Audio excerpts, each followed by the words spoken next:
Rosalie, c'est le destin amoureux d'une jeune femme hors norme, fin 19e siècle. En fait, depuis sa naissance, Rosalie souffre d'un trouble génétique qui s'appelle l'hirsutisme et qui donne la pilosité d'un homme. Et en fait, quand elle est enfant, elle vit recluse avec son père qui la cache tous les matins en la rasant. Et un jour, son père décide de la marier à un tenancier de café qui s'appelle Abel, qui est joué par Benoît Magimel, et sans lui révéler ce secret, évidemment. Et tout le film va parler du combat de cette femme à se faire aimer telle qu'elle est, en fait. J'ai eu beaucoup de mal à trouver Rosalie. J'ai fait beaucoup d'essais en costume, avec une barbe, avec une robe, parce qu'en fait, quand on met une barbe à une comédienne, ça donne une perception complètement différente. Et en fait, rien n'allait. J'arrivais pas à y croire, en fait. Et j'ai croisé Nadia Tereskevich dans la rue, au hasard. C'était pendant le Covid. Elle portait un masque et j'ai reconnu ses yeux bleus. Pourquoi je l'ai reconnue? Parce qu'en fait, j'ai déjà travaillé avec elle dans mon premier film, où en fait, elle jouait une jeune danseuse dans la troupe de Loy Fuller. Et je lui ai demandé de venir passer des essais. Et contrairement aux autres actrices qui avaient beaucoup de difficultés à accepter cette barbe, et c'est normal, on peut les comprendre, elles étaient souvent désemparées face à leur image. Avec Nadia, en fait, il y a eu quelque chose d'évident, en fait.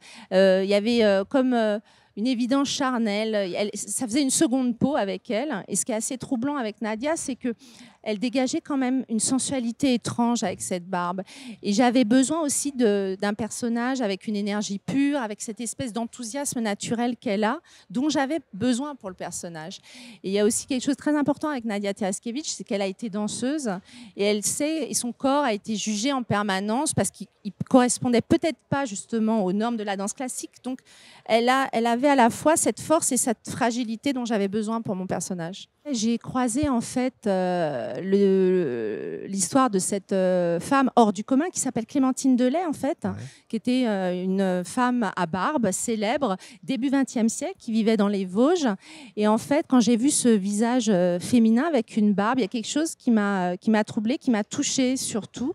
Et j'ai voulu un peu voir son secret, révéler son secret. Mais en fait, ce que j'aimais chez Clémentine Delay, en fait, c'est que c'était une femme qui voulait pas finalement être réduite à un phénomène de foire. Elle voulait être dans la vie, être traitée comme une femme, en fait. Et c'est ça que je trouvais original et beau. Et je ne voulais absolument pas faire de biopic. Ce n'est pas un biopic. Je me suis intéressée à d'autres femmes atteintes d'hirsutisme.